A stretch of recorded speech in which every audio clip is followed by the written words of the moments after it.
Despite coming to terms with the saga's new direction, Mark Hamill has spoken several times on his struggle accepting Luke Skywalker's characterization in the Star Wars sequel trilogy, as the once hopeful Jedi exiles himself after his part in turning Ben Solo to the dark side.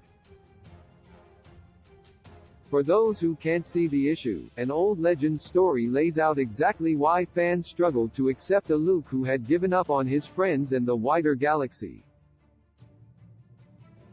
The Star Wars Legends continuity, formerly known as the Expanded Universe, was once the franchise's official canon before being relegated to an alternate timeline, continuing Luke's adventures for decades after the original trilogy's conclusion.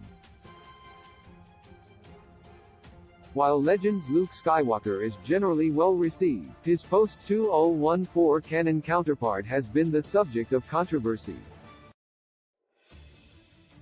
Luke Skywalker continued to grow as a character in Legends-era comic books, video games, and novels, and while he is occasionally criticized for becoming too powerful, this never became an obstacle to his continuing conflicts and characterization. The post-2014 canon Luke Skywalker, however, divided Star Wars viewers in 2017 Star Wars: The Last Jedi, which depicted Luke as having given up on his values and become a shell of a man who allows evil to succeed through inaction, despite being one of the few who could defeat Snoke and redeem Kylo Ren.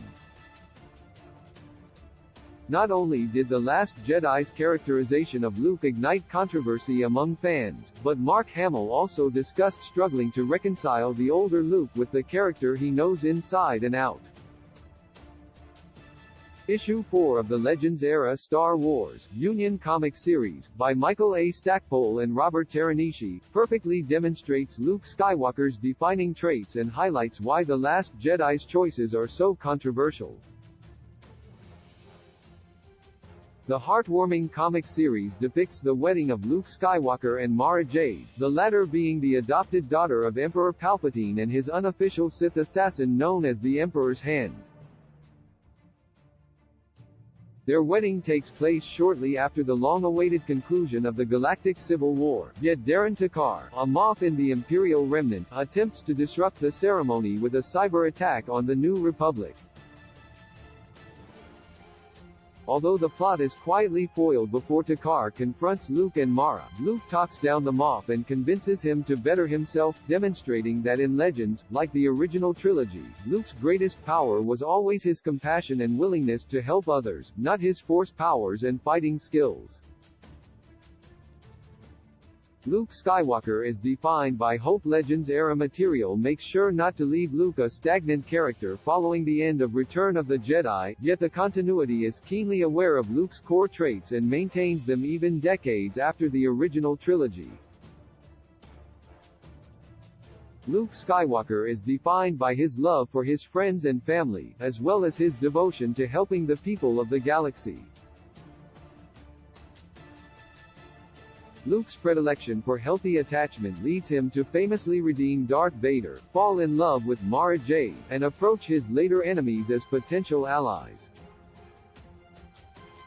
Luke's greatest victories are not won by fighting, but rather by strengthening the best traits of others, even in the most extreme cases. How The Last Jedi Changed Luke. The Last Jedi strips Luke Skywalker of this trait, having him be consumed by hopelessness rather than, as Hamill has suggested, dusting himself off and re-embracing hope.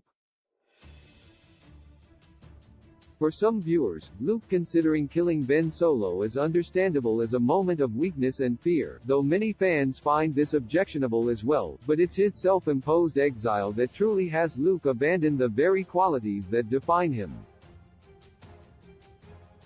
As this Star Wars Legends story shows, Luke Skywalker didn't consider anyone beyond redemption, making it clear why even Mark Hamill has struggled to see how the young Jedi could later turn his back on the revolutionary hope that once defined him.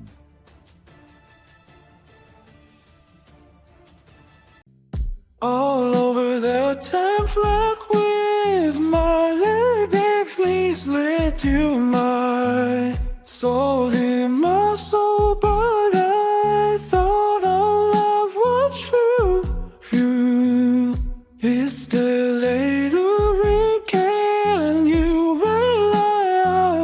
tell you, really.